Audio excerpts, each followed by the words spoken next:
The third element and the most important element for visual management implementation is 6 stepping stones. So here we will see the 6 steps how we can implement visual management in a very simple and structured way.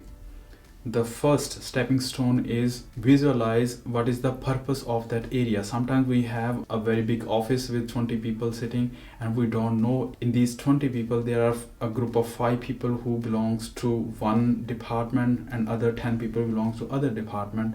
So when we are doing the visual management for one department, we have to visualize what is the purpose of that department, that area. The second step we'll see in detail here also later on, what activities are performed in that area in the context of bigger picture. The third stepping stone here is to visualize what to do. People know who are working in that department, but the question is here in visual management, we have to visualize what to do in an appropriate way. The next step is to visualize how to do. After that, we have to assess the performance and visualize it so that we are clear how the performance is. And the last step for the visual management implementation is to define the actions in case the current performance is deviating from the expected performance. So let's see all these 6 steps in more detail and see how we can visualize them. The first stepping stone is to visualize the value addition or the purpose of the area or the office. This is the easiest step towards visual management implementation. This can be done by just simply visualizing the name of the area with simple signboards. What is the outcome of the area? What are the results expected? What are the services delivered by these group of some people? Imagine you have a big office area in which 20 people are sitting and only 6-7 people belong to one department.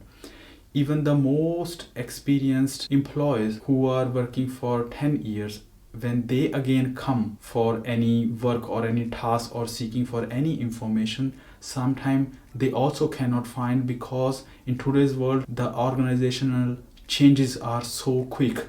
The people are changing, the faces are changing, also the whole department. If they are sitting today and after 6 months or after 1 year, they might be sitting somewhere else. And in that case, before starting the visualization, the task or the projects and everything which we are going to discuss in next phase, it is important to visualize that what is the purpose, what is the area, what is the name. Maybe if it is allowed, the photos of the team members can be displayed. So this is the beginning of visual management. Besides this, if there are new employees, they can very quickly get the overview where which department is, and then they do not cause disturbance to a lot of people to asking where what should be done and where they should go. The second stepping stone is to visualize what activities are performed in context of bigger picture. So in this case, what we can do is we can visualize the whole value stream in case it's available and highlight where this department is delivering value, where this department is situated in whole end-to-end value stream. It could be somewhere in the beginning or end of production areas, or it could be in business processes like customer order fulfillment. It could be purchase department, it could be sales department, it could be marketing department, or any of the other departments in the company. The other visualization method here to visualize what are the activities or what is being done in this area in context of bigger picture could be to visualize SIPOC, what we have discussed in the first phase of this series of videos, and highlight in SIPOC that this is the process being followed or performed in this area, and this process has these suppliers, this input and this output, and these are the customers.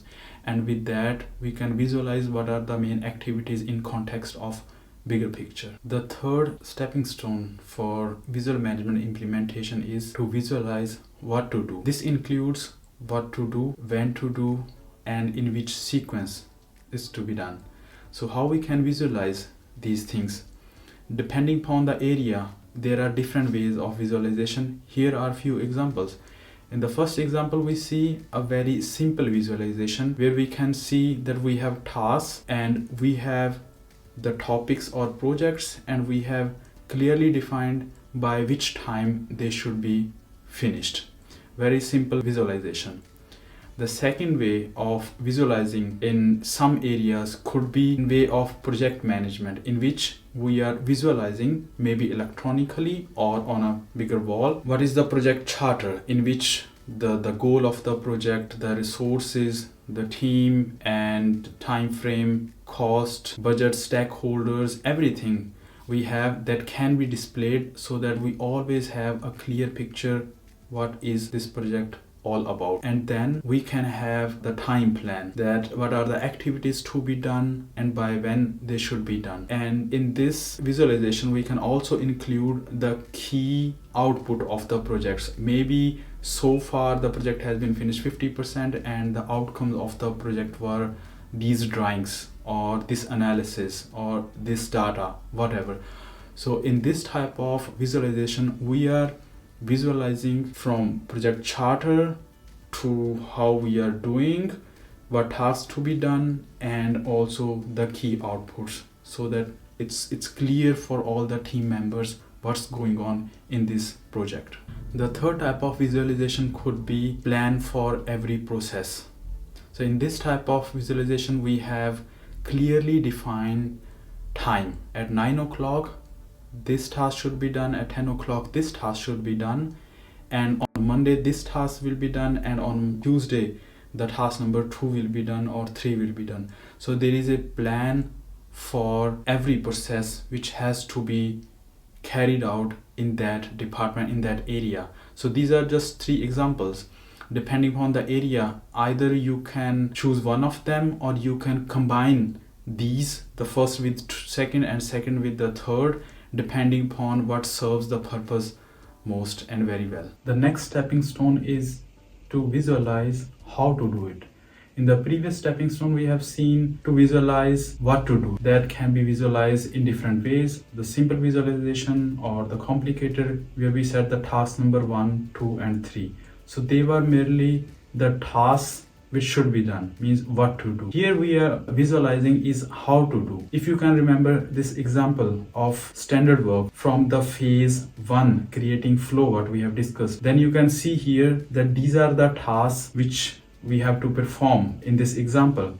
But beside these tasks we have marked green and yellow text which are showing how to do them and also why to do them in that way. The reason behind that is, if we do not clearly define what task and how to do it and why to do in that way, why that way is the best practice, the people might drift to their own way of working over a period of time. With this visualization, for every employee who is performing the key process in that department, we are assuring a standard way of working in that area. In this example of visualizing how to do it, we are visualizing how often we have to perform these tasks and what is the expected duration for completing that task, and in the last column we are visualizing when to perform them. This information is very critical because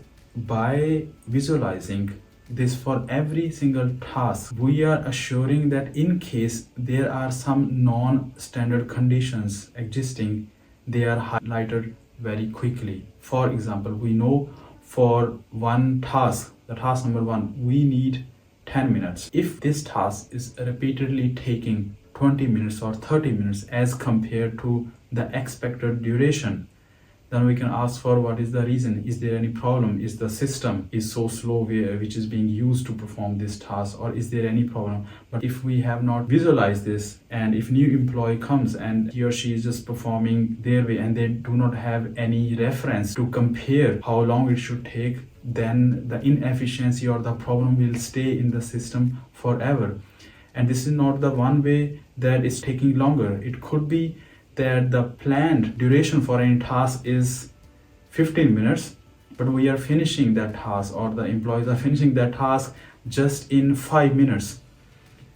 It might be good for the productivity, but might not good for the quality. Maybe the employee or maybe the staff member is using any shortcuts, and that might have any negative consequences after 2 or 3 processes, and there might be some quality issues as well. On the other hand, if we see there are no quality issues, and through the creativity of the staff member we have developed a new way of working, or we have any new tool that we don't need 15 minutes to complete the task, we can finish it in 5 minutes.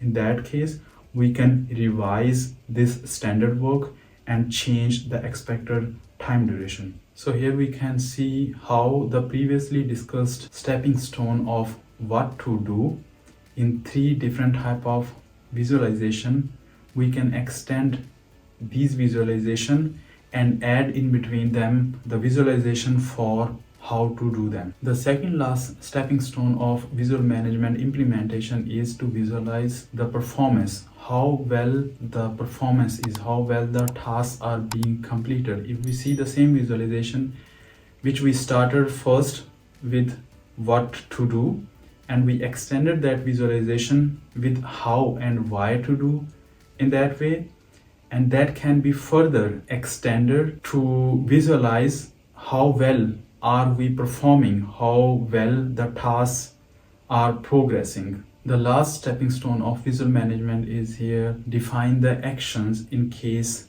the expected performance is not achieved. So it means if we know that we are getting red in one type of task repeatedly or in any project repeatedly, then we need to have a system that we are entering the comments, whatever is known, the reason at that point of time. And if we see the same problem again and again, and we have 5 or 10 comments about it, so we have more knowledge about this problem, and these reoccurring problems can be displayed separately on a board, where through the help of action plan, in which we see these are the problems, they are occurring repeatedly and we haven't achieved our expected performance over the period of time, and we need to take these actions, and who is responsible for that, by what time we want to complete it, and such other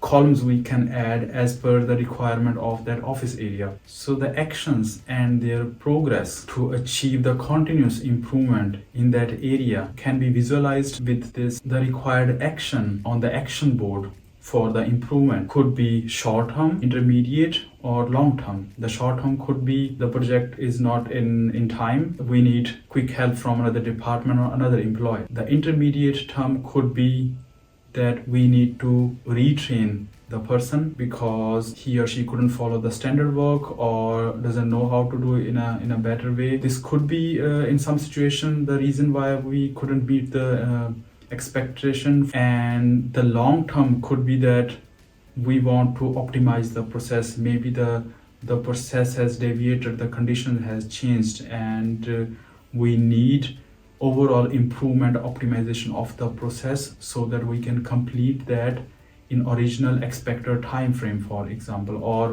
original expected quality parameters. So these could be the different type of solutions or actions, and the status of these actions can also be displayed on the action board in separate column. And also, if we know that over a period of time we haven't seen the improvement, or we need to escalate, that can also be visualized.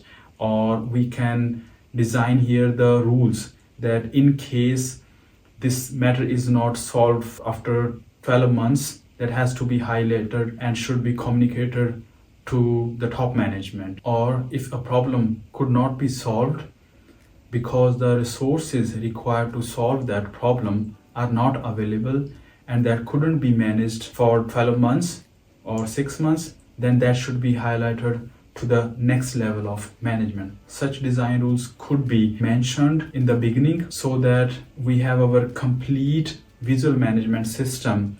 So we see what tasks, how to do, in which sequence, and why to do in that way, and how to track the performance of the task. And in case we are not meeting the expectation, the tasks are not being being performed as expected, then to improve them, then to see what are the reasons, to analyze and continuously improve them. And if for the improvement the progress is not being made, how to escalate them. So here we are covering all the aspects of visual management with these animations and these examples.